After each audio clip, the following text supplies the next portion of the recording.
घना जंगल जहां सूरज की रोशनी भी जमीन तक पहुंचने के लिए संघर्ष करती थी। भैरवगढ़ रिजर्व फॉरेस्ट, और उस जंगल की सुरक्षा की जिम्मेदारी थी फॉरेस्ट ऑफिसर अर्जुन के कंधों पर। अर्जुन पिछले 5 साल से वहां तैनात था। उसे जंगल से प्यार था। सुबह की ड्यूटी में जब वह जीप लेकर जंगल के रास्ते निकलता तो हर तरफ हरियाली ही हरियाली होती। पेड़ों पर बैठे पक्षियों की आवाज, दूर नदी की कलकल और हवा में मिट्टी की खुशबू, सब कुछ इतना शांत और खूबसूरत था कि लगता ही नहीं था कि दुनिया में कोई डर भी है। जंगल के जानवर भी अर्जुन को पहचानते थे। कई बार हिरणों का झुंड उसके सामने से गुजरता, कभी हाथियों का परिवार नदी में नहाता दिखता।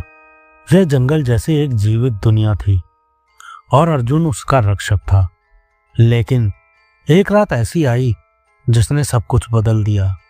उस दिन अर्जुन रात की गश्त पर था। आसमान में बादल थे और चांद भी आधा छिपा हुआ था। अचानक आसमान में एक अजीब चमक दिखाई दी। पहले अर्जुन को लगा कोई उल्का पिंड है, लेकिन वह चमक अचानक बहुत तेज हो गई। पूरा आसमान कुछ सेकंड के लिए नीली रोशनी से भर गया। फिर धड़ाम की आवाज हुई। जंगल के अंदर कहीं कुछ बहुत भारी चीज गिरी, धरती तक हिल गई। अर्जुन ने जीप रोक दी। उसका दिल तेज धड़क रहा था। वह धीरे धीरे टॉर्च लेकर उस दिशा में बढ़ा, लेकिन जंगल के अंदर जाते ही उसे कुछ अजीब महसूस हुआ। सारे जानवर अचानक खामोश हो गए थे। ना कोई पक्षी, ना कोई झिंगुर, ना कोई हवा की आवाज। लेकिन उसे अंदाजा नहीं था कि उस रात जंगल में कुछ जाग चुका था। जंगल जैसे मर चुका था। अर्जुन को डर लगा। वह वापस लौट आया।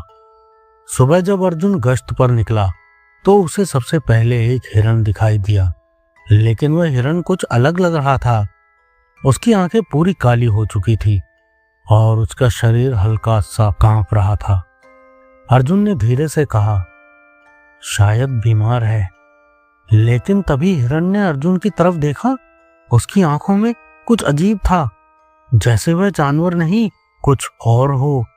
हिरण अचानक जंगल में भाग गया। अर्जुन को अजीब लगा, लेकिन असली डर अभी बाकी था। शाम को जंगल का गार्ड रमेश दौड़ता हुआ आया। उसका चेहरा डर से सफेद था। सर, जंगल में कुछ गड़बड़ है। अर्जुन ने पूछा, क्या हुआ? रमेश कांपती आवाज में बोला, मैंने एक भालू देखा, लेकिन वो भालू जैसा नहीं था। उसके हाथ बहुत लंबे थे और उसकी आंखें लाल चमक रही थी। अर्जुन ने सोचा शायद रमेश डर गया है, लेकिन रात को जब वे दोनों गश्त पर निकले तभी झाड़ियों में अचानक भारी आवाज हुई, जैसे कोई बहुत बड़ा जानवर चल रहा हो। अर्जुन ने टॉर्च उस तरफ घुमाई और जो उसने देखा, उसके पैरों तले जमीन खिसक गई।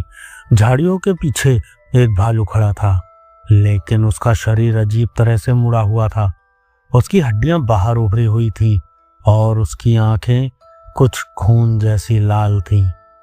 भालू ने धीरे धीरे अपना सिर घुमाया और मानव जैसी आवाज में गुर्राने लगा।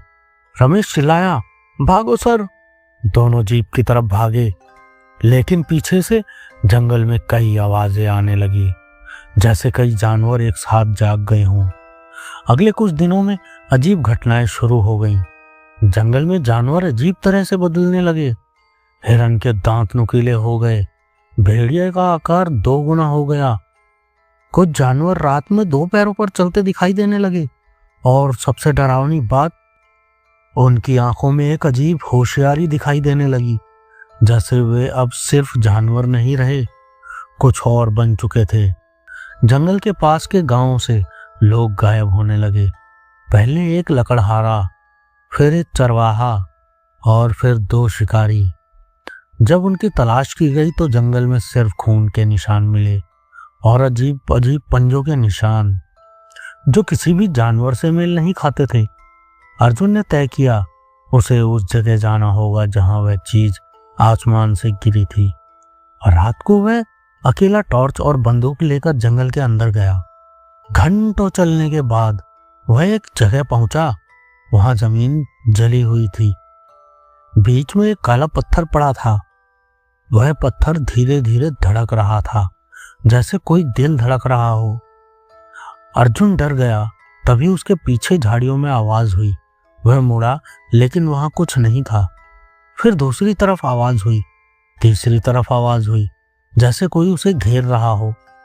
अर्जुन ने टॉर्च घुमाई और अचानक टॉर्च की रोशनी में कई आंखें चमकती दिखाई दी, लाल, पीली और काली, दर्जनों आंखें। लेकिन वे किसी जानवर जैसी नहीं लग रही थी। उनके शरीर अंधेरे में छुपे हुए थे और वे धीरे धीरे अर्जुन के करीब आ रहे थे। अर्जुन की सांसें तेज हो गई। तभी उनमें से एक आगे आया। वह पहले हिरन था, लेकिन अब उसका शरीर आधा इंसान जैसा रहा। उसके दांत लंबे थे और उसकी आंखों में वही अजीब चमक थी। वह अर्जुन के सामने रुक गया और धीरे धीरे मुस्कुराया। हाँ, एक जानवर मुस्कुरा रहा था। अर्जुन की टॉर्च हाथ से गिर गई। चारों तरफ अंधेरा फैल गया और उस अंधेरे में सिर्फ उनकी आंखें चमक रही थी। फिर जंगल में एक डरावनी आवाज गूंजी, जैसे कोई नई प्रजाति जन्म ले चुकी हो। अंधेरे में दर्जनों लाल आंखें चमक रही थीं। अर्जुन का दिल इतनी तेजी से धड़क रहा था कि उसे लगा जैसे वह आवाज जंगल में गूंज रही हो। वह धीरे धीरे पीछे हटने लगा, लेकिन तभी झाड़ियों के पीछे से एक विशाल आकृति बाहर आई। वह शायद पहले भेड़िया रहा हो, लेकिन अब उसका शरीर 2 गुना बड़ा हो चुका था। उसकी रीढ़ की हड्डी बाहर निकली हुई थी और उसके पंजे जमीन को ऐसे खरोंच रहे थे जैसे पत्थर भी फाड़ दें। अर्जुन समझ गया, अगर वह 1 सेकंड भी रुका तो वह जान नहीं बचा पाएगा। अचानक वह मुड़ा और पूरी ताकत से भागने लगा। उसके पीछे कई भारी कदमों की आवाजें आने लगी। जंगल में पेड़ हिल रहे थे, झाड़ियां टूट रही थीं। वे जीव उनका पीछा कर रहे थे। अर्जुन भागते भागते गिर पड़ा। उसका पैर एक जड़ से टकरा गया। पीछे से एक भयानक गुर्राहट सुनाई दी। अर्जुन ने पीछे देखा, एक विकृत हिरन उसके बिल्कुल पास आ चुका था। उसकी आंखें खून की तरह लाल थी और उसके नुकीले दांत बाहर निकले हुए थे। अर्जुन ने कांपते हाथों से अपनी बंदूक उठाई और एक गोली फायर कर दी। गोली की आवाज पूरे जंगल में गूंज गई। वह जीव कुछ पल के लिए पीछे हट गया। बस वही मौका था। अर्जुन उठकर फिर से भागने लगा। कुछ ही मिनटों बाद उसे दूर अपनी जीप दिखाई दी और उसने पूरी ताकत से दौड़ लगाई। पीछे से वे सभी जीव अब और तेजी से आ रहे थे। उसकी गुर्राहट अब बिल्कुल पास से सुनाई दे रही थी। अर्जुन जीप तक पहुंचा, दरवाजा खोला और तुरंत इंजन स्टार्ट किया। जीप तेज रफ्तार से आगे बढ़ गया, लेकिन उसी समय एक विशाल पंजा जीप के पीछे के हिस्से से टकराया। जीप जोर से हिल गई। अर्जुन ने शीशे में देखा। अंधेरे में दर्जनों लाल आंखें उसे घूर रही थी, लेकिन जीप अब जंगल से तेजी से बाहर निकल रही थी। कुछ देर बाद जंगल पीछे छूट चुका था। अर्जुन ने पहली बार राहत की सांस ली, लेकिन उसके हाथ अब भी कांप रहे थे। अर्जुन ने अपनी रिपोर्ट विभाग को दी, लेकिन किसी ने उसकी बातों पर विश्वास ही नहीं किया। सबने कहा शायद तुम्हें कोई भ्रम हुआ होगा, लेकिन अर्जुन जानता था कि उसने जो देखा था वह सपना नहीं था। अर्जुन ने अपनी रिपोर्ट विभाग को दी, लेकिन किसी ने उसकी बात पर विश्वास नहीं किया।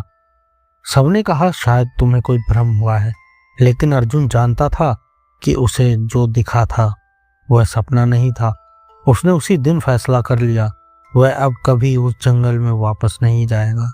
कुछ ही दिनों बाद अर्जुन ने अपनी फॉरेस्ट ऑफिसर की नौकरी से इस्तीफा दे दिया और शहर छोड़कर कहीं दूर चला गया। लेकिन कहानी यहीं खत्म नहीं होती। आज भी भैरवगढ़ जंगल के ऊपर कभी कभी रात में अजीब नीली रोशनी दिखाई देती है। कई लोगों ने दावा किया कि जंगल के अंदर अजीब जीव घूमते हैं, और कुछ लोगों ने यह भी कहा है कि रात के सन्नाटे में जंगल से कभी कभी मानव जैसी गुर्राहट सुनाई देती है, जैसे वे जीव अब भी वहाँ मौजूद हैं और शायद वे किसी का इंतजार कर रहे हैं।